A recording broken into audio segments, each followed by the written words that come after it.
Sabato 1 maggio, San Giuseppe Artigiano. È il 121esimo giorno dall'inizio dell'anno, ne mancano 244 al termine. Il sole sorge alle 5.59 e tramonta alle 20.18. La luna sorge a mezzanotte e tramonta alle 9.30.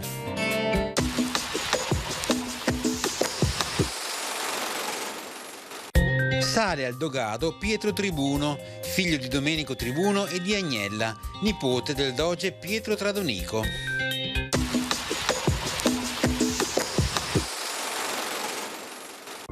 Le previsioni per domani: tempo abbastanza instabile, con nubi più estese nelle prime ore e schiarite sparse in seguito, più che altro in pianura, alternate comunque a significativi addensamenti. Precipitazioni, probabilità nel complesso alta sulle zone montane e pedemontane, medio-alta altrove. Si tratterà di fenomeni sparsi, più radi in pianura nelle ore diurne, più significativi e diffusi a fine giornata, con crescente possibilità di alcuni rovesci o temporali. Il limite delle nevicate si abbasserà specie la sera, indicativamente fino a 1500-1800 metri, anche un po' più in basso sulle Dolomiti. Temperature minime in moderata diminuzione, raggiunte generalmente alla sera.